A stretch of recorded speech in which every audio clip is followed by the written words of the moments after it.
Saudações de paz, meus amados irmãos. Pela graça de Deus, nós estamos começando. Pela graça de Deus, nós podemos iniciar, estudar, aprender, ministrar sobre essa palavra, sobre essa lição que chega até nós na Escola Bíblica Dominical, a lição de número 4.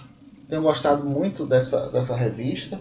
Eu espero que você também tenha tirado o melhor proveito possível das lições que estamos aprendendo. Hoje, o título da lição é Engajamento Solidário e Mateus Dutra Rebelo é o comentarista. Vamos orar, iniciando nossa escola bíblica, a nossa lição, e que o Senhor nos abençoe nessa caminhada. Pai bendito Deus, obrigado por essa manhã, obrigado pelo sol que se apresenta, nascendo para todos, embora nem todos considerem que esse sol é uma obra do Senhor. Meu Pai, em nome de Jesus, a terra que se ilumina, enche-se também da Tua glória com o nascer do dia. Pai bendito, maravilhoso Deus, obrigado pela Tua igreja, pelo Teu povo. Obrigado, meu Deus, por essa palavra que nos edifica e nos fortalece. Em nome de Jesus. Amém. Queremos estar fortalecidos, irmãos? Sim.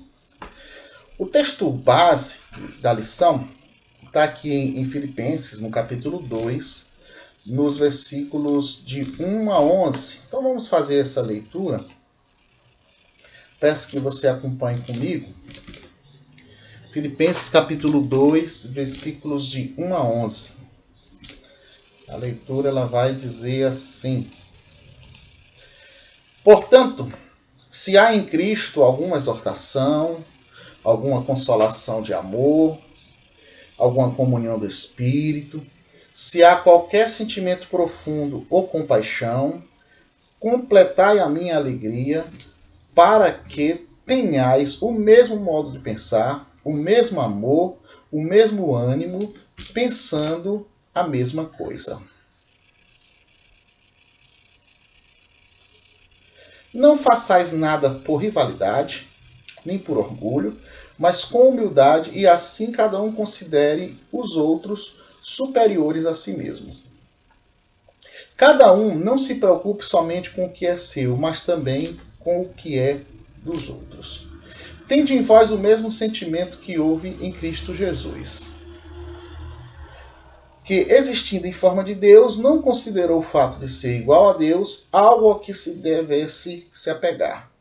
Mas, pelo contrário, esvaziou-se a si mesmo, assumindo a forma de servo e fazendo-se semelhante aos homens. Assim, na forma de homem, humilhou-se a si mesmo, sendo obediente até a morte, morte de cruz. Por isso, Deus também o exaltou com soberania e lhe deu o nome que está acima de qualquer outro nome, para que o nome de Jesus se dobre todo o joelho dos que estão nos céus, na terra e debaixo da terra. Toda língua confesse que Jesus Cristo é o Senhor, para a glória de Deus Pai. A minha imagem ficou um pouco em cima do texto, mas o entendimento não foi comprometido. Meus amados irmãos, o que pode haver em Cristo? O que pode haver em Cristo segundo o que o texto está dizendo? Podemos encontrar em Jesus exortação. Podemos encontrar ele nos trazendo essa exortação. E exortação não é apenas chamar a atenção, é quando se fala assim, exortar. Eu estou brigando, estou lhe dando uma bronca. Não, a exortação não se faz apenas dentro desse conceito. O que pode haver em Cristo também? Consolação de amor, comunhão do Espírito e uma profunda compaixão. É o que o texto está dizendo do que pode ser encontrado em Cristo. E todas essas características de um coração solidário, que aqui foi apresentado, como o autor relata, né, o coração solidário não é uma escolha para o cristão. O autor da revista ele traz essa dentro do corpo da lição da revista, tá lá, ele faz esse comentário, que o cristão, quando ele resolve seguir os passos de Cristo, ele não está em condições de escolher o que ele vai fazer, o que ele vai pensar. Não. Por isso que se chama mudança de mente. Tudo o que pensamos, a forma como vivemos, é inteiramente dentro do que Cristo colocou como ambição para nós. Então o verso 5 ele vem falando de sentimento, mas não de um sentimento comum. Fala do sentimento de Cristo em relação ao próximo. Eu não posso dizer que isso é um sentimento comum. O sentimento que Jesus tem por nós definitivamente não é um sentimento comum. E em se tratando das palavras de Jesus, onde ele demonstra muitos dos seus sentimentos através do que ele falava, nós precisamos nos esforçar em entender quem é o próximo e o que isso significa. Por quê? Porque o amor de Cristo foi para com o próximo. E se esse não esforço acontece, ou seja, se esse esforço não acontece, se da nossa parte nós não procuramos entender quem é o próximo, nós estamos agindo de maneira indiferente. A indiferença ganha tamanho. E a primeira vez que eu ouvi essa palavra, indiferença, eu não entendi o que ela significava. Uma vez eu ouvi, você está tão indiferente. Alguém falou para outra pessoa, assim, diferente. Eu era um adolescente procurando saber o significado das palavras. E realmente fui ver que a indiferença é você ver algo, estar no meio de uma situação e fazer de conta que não está. É ver e fazer de conta que não vê. É sentir e fazer de conta que não está sentindo. É um fingimento. Essa é a indiferença. E essas perguntas, elas nos ajudam. Essas perguntas que são colocadas dentro das lições que nós vimos ministrando, elas têm o objetivo de mexer com a gente. Por quê? O que motivou esse sentimento de Cristo? O que motivou Cristo ter uma compaixão por toda a humanidade e vir aqui para morrer por nós? Contra o que Jesus lutava? Qual era a luta dele? Para quê? De que maneira ele lutou por nós? Esse é o primeiro questionamento, é o primeiro tópico da lição que nos é apresentado aqui. Por quê, meus irmãos? Traz como título a motivação da ação solidária, que no caso é o amor. A motivação da ação solidária. Cristo foi solidário? Cristo agiu de forma solidária conosco? Não há dúvida. Mas de onde isso partiu? Então, esses tempos de isolamento social nos faz pensar nessa verdade. Esses tempos têm nos feito refletir, pelo menos há de fazer-nos refletir, porque se nós não refletirmos, aí sim, nós estaremos agindo de maneira indiferente ao que tem acontecido no mundo, às coisas que têm vindo ao nosso encontro, certo? Muito bom. Então, tem sido um grande desafio para a sociedade parar, observar.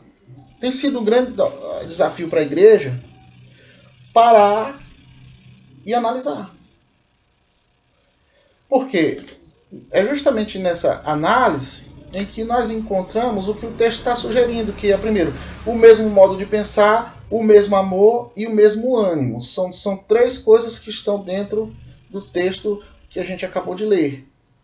Como alcançaremos o mesmo modo de pensar? Como viveremos o mesmo amor? Como teremos juntos o mesmo ânimo? São questionamentos que precisam ser feitos e estudados e analisados à luz da vida de Cristo, à luz do Evangelho. Então, o autor da lição, ele frisa no seguinte comentário, ele diz assim: um debate público se estabeleceu entre aqueles que acham o isolamento social um exagero e aqueles que acham fundamental. Me diga se nós não estamos vivendo essa realidade.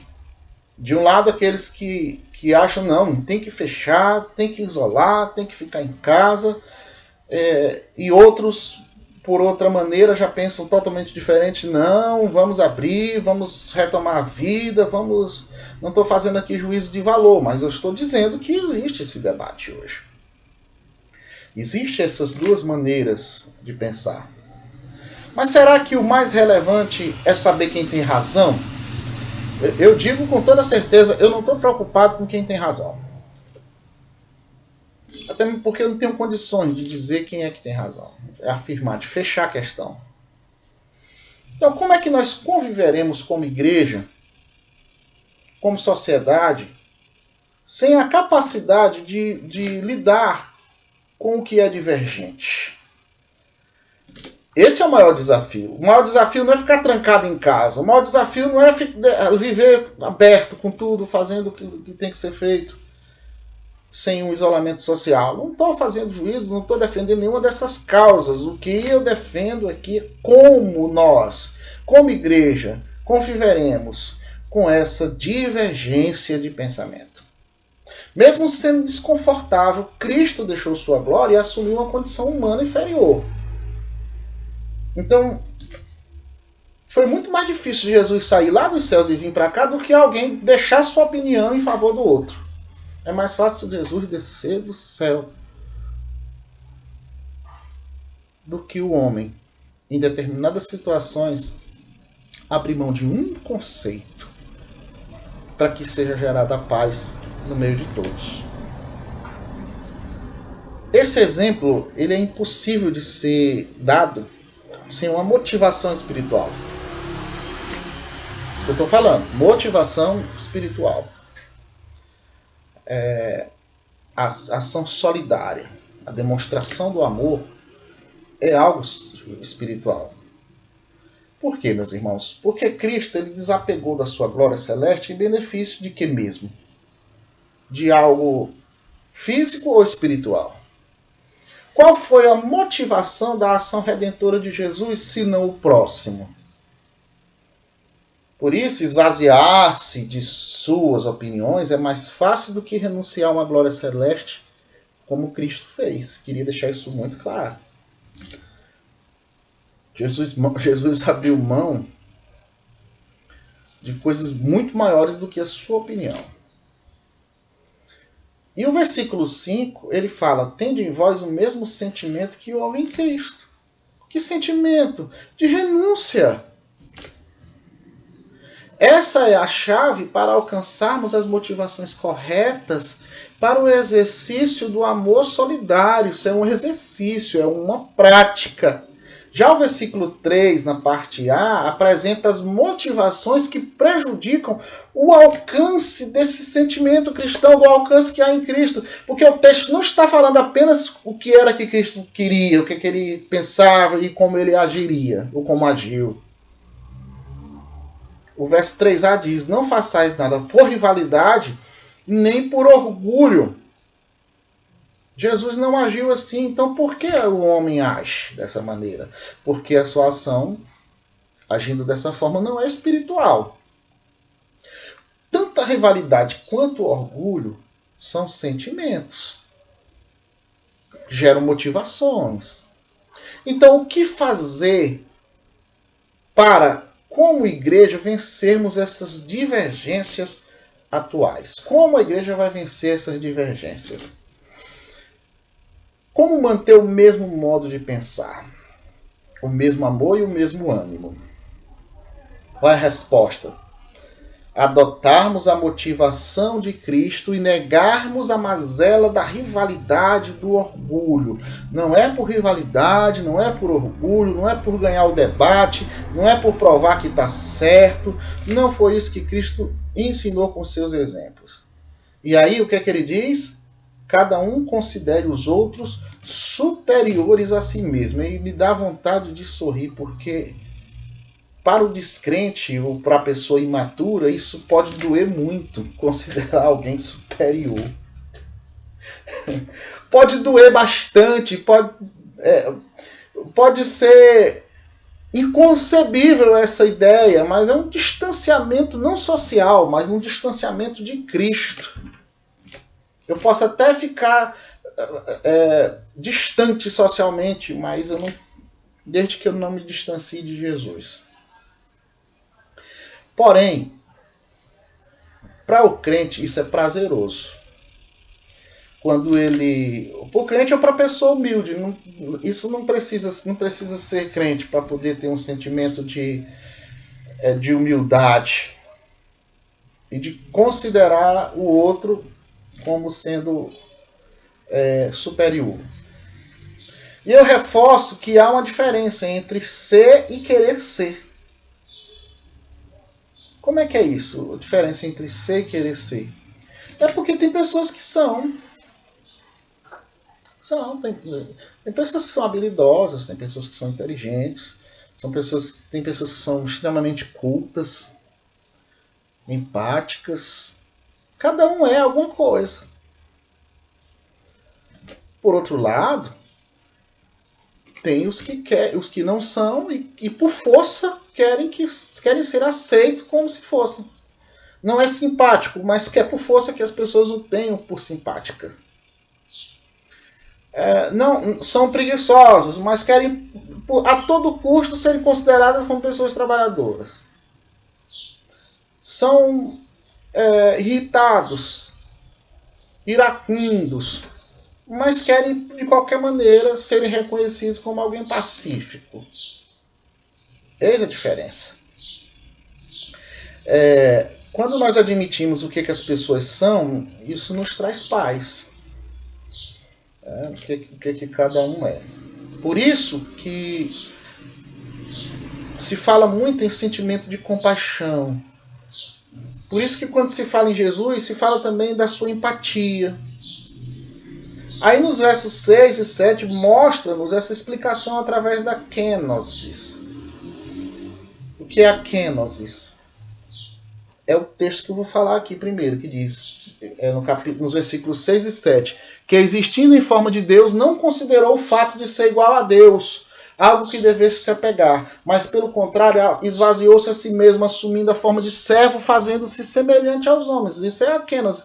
É você pegar o exemplo de Cristo, de abrir mão da sua glória, da sua condição de divindade e se tornar semelhante a homem, fazendo-se semelhante aos homens.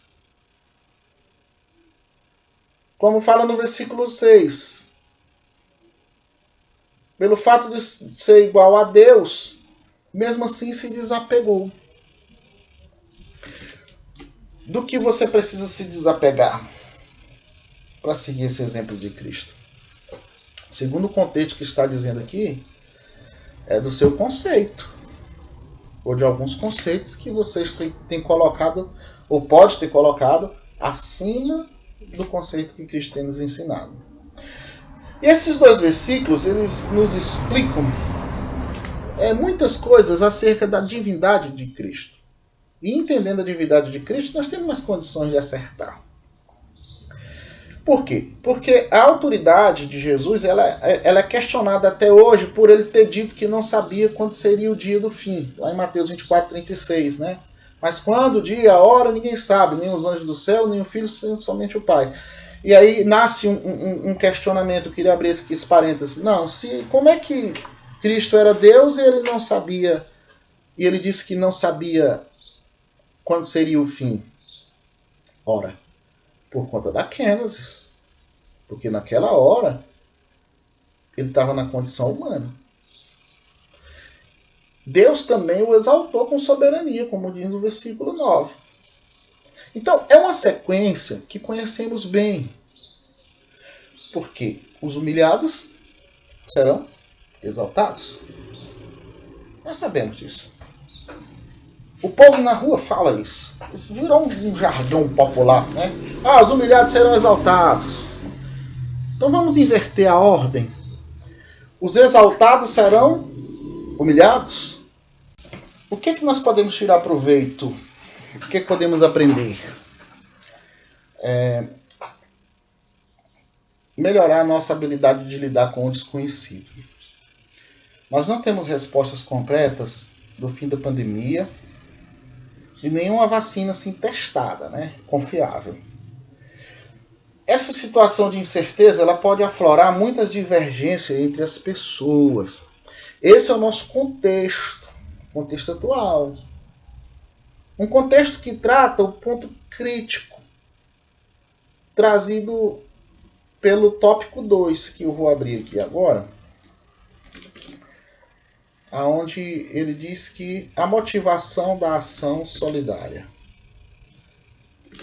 Esse é o tópico 1. Eu preciso abrir o 2. Muito bem. O contexto da ação solidária. A morte iminente. É o que tem povoado a cabeça de muitas pessoas. A morte física. Esse é o ponto crítico de toda essa situação que não se sabe quando terá a solução. Já a morte espiritual é o ponto crítico que o homem precisa refletir, pois a solução ela já existe. Não tem uma vacina para a doença. Mas existe uma solução para o homem pecador. Toda essa situação traz uma mobilização solidária de ajuda a doentes, a pessoas necessitadas. E aí o comentarista vem aqui na lição e ele frisa na página 27, quando ele diz: o vírus do pecado contamina e condena. Condena os mais suscetíveis à morte. E todos somos parte desse grupo de risco, mas agravados por se tratar de condenação eterna. Eu achei interessante o falar do isolamento do coração, do distanciamento, não das pessoas, mas do distanciamento de Deus. Então essa crise tanto pode nos unir quanto nos afastar de Deus e do próximo. Aí eu pergunto, qual é a sua motivação diante dessa realidade? Divergir ou procurar entender? Procurar entender exige uma postura. Exige uma postura. O que a lição está nos fazendo entender é isso. Qual é a tua postura diante do esforço de entender? Entender quem? Entender o próximo.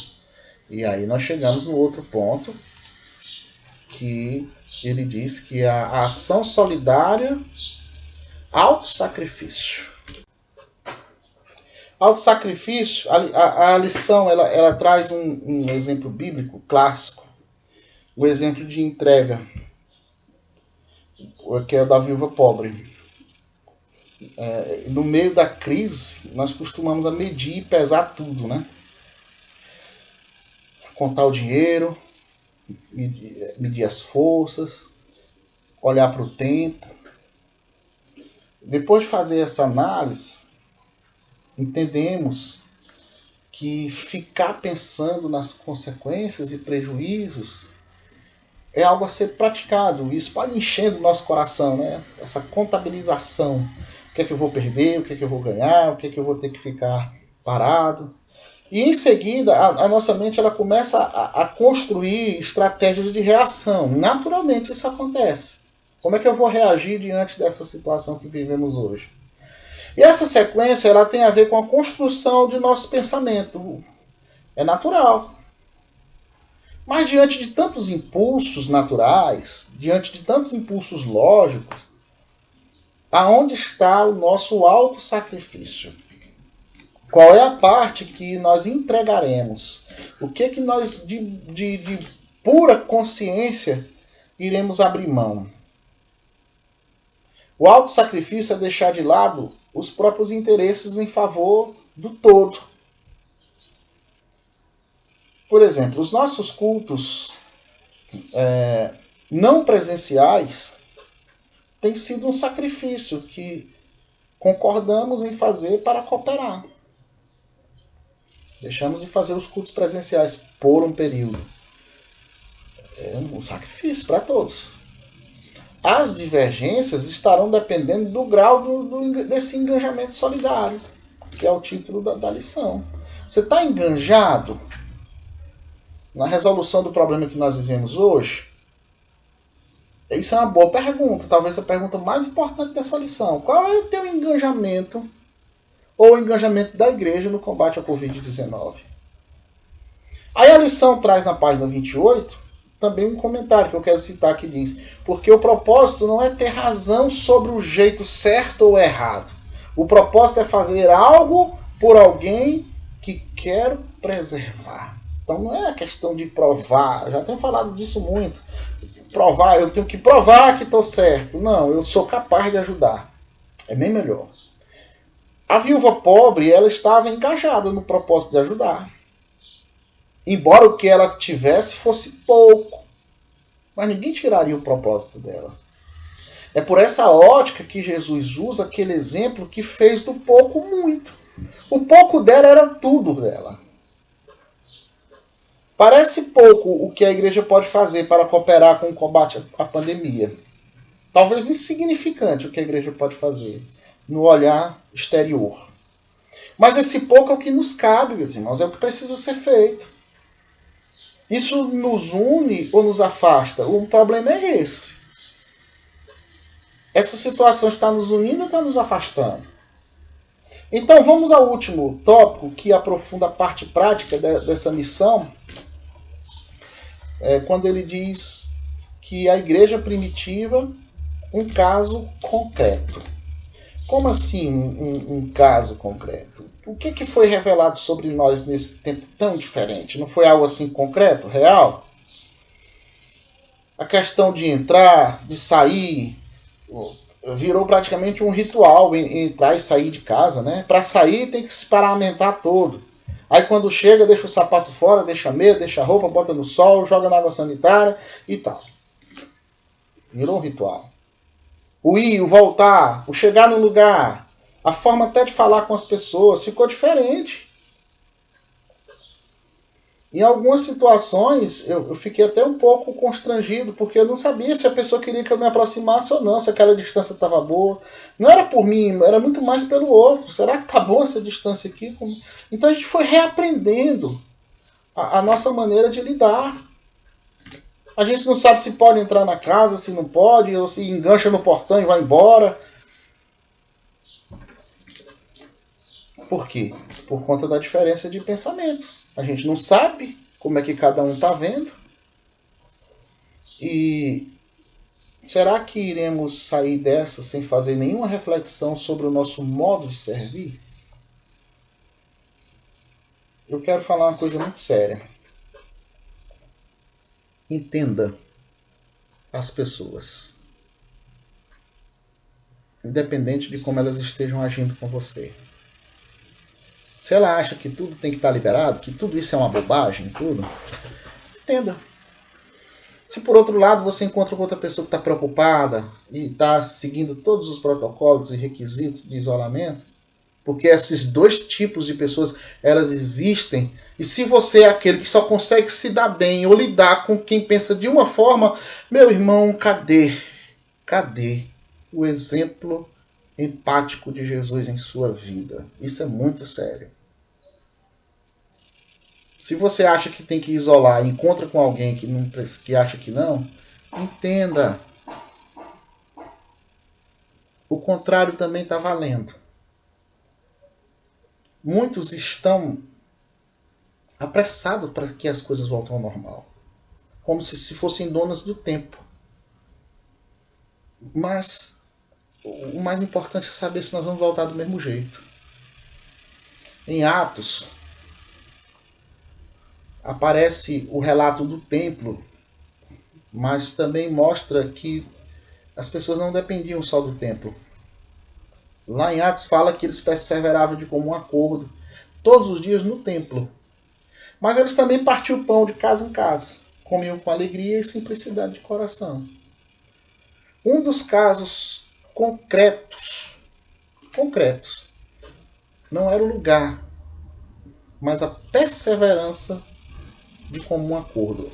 Essa era a maior característica da igreja. Era o comum acordo, não o lugar. O outro caso concreto era a alegria e a simplicidade de coração. Era o que as pessoas, era como as pessoas desenvolviam ali os seus relacionamentos. Ok? Muito bem. Vamos aqui à nossa conclusão. Para pensar e agir. Primeiramente ele diz aqui: o amor é a força efetiva que justifica e impulsiona qualquer agir solidário. Não está nas ideias e nem nas ideologias, ou nas ideologias. Está no coração. Então, meus irmãos, não são ideias. Não são ideologias. É o que sentimos em relação a Deus e ao próximo. Se militamos ideias, se militamos ideologias, então nem o próximo, nem Cristo e nem o Evangelho tem o mesmo espaço. O espaço de Cristo e do Evangelho das pessoas está comprometido. Depois, a luta comum a todos, ou seja, a luta comum a todos nós é pela preservação da vida contra qualquer expressão de morte. Quando se diz qualquer expressão de morte, porque quando se fala morte nos dias de hoje, a gente pensa logo na morte física. Mas a nossa luta é contra a morte espiritual. É a coisa mais importante a ser dita nesse momento no quesito a morte. A morte física, ela acontece. As circunstâncias podem ser diferentes, mas ela acontece. 3. O fazer solidário ocupa-se em entregar o que estiver ao alcance, mesmo que não pareça ser suficiente, porque quantidade não garante qualidade. Olha só. O que está ao nosso alcance? Ah, não, o que está ao meu alcance, ao alcance da igreja, é muito pouco, pois esse pouco é a nossa parte, é a parte que nós vamos entregar. E isso nos trará a sensação de dever cumprido, nos trará paz diante de Deus. Por fim, nós temos aqui onde diz: a igreja é o centro de fomento da solidariedade entre os seus e em favor dos que ainda padecem sem salvação. Olha, padecem sem salvação. A igreja, a igreja é o centro de quê? De fomento. Porque as pessoas, elas muitas vezes veem muito mais a igreja do que a Cristo. Mas através da igreja, as pessoas chegam ao nosso Salvador. E já que a igreja é o centro de fomento da solidariedade, ou das inter-relações de ajuda e de cooperação, nada melhor do que nós observarmos que dentro dessas interações existe um canal de salvação para as pessoas. É o fim e o meio. Qual é o meio? É a igreja sendo solidária, agindo no meio da sociedade. Esse é o meio. Qual é a finalidade? A salvação dos que padecem. Quando nós entendemos isso, meus irmãos, não existe nenhum outro fator, nenhuma outra circunstância que venha desvirtuar o nosso objetivo. A preocupação, eu estou comentando a lição, e a preocupação do autor da lição e a preocupação do texto é chamar a atenção da igreja para que outras coisas, outros fatores externos venham a tirar a visão e o foco da igreja para o seu principal objetivo, que é a relação com Deus, que é a relação com o próximo, que através dessas duas coisas gera-se o evangelismo e a salvação de vidas. Amém? Muito bom. Fica assim a nossa lição de hoje. Tivemos aqui algumas interrupções. E foguetes, e algum carro passando, alguma coisa desse tipo. natural para o período que nós estamos vivendo. Então, meus irmãos, o nosso objetivo de vida é levar o Evangelho para as pessoas através também dessas comunicações virtuais, tecnológicas.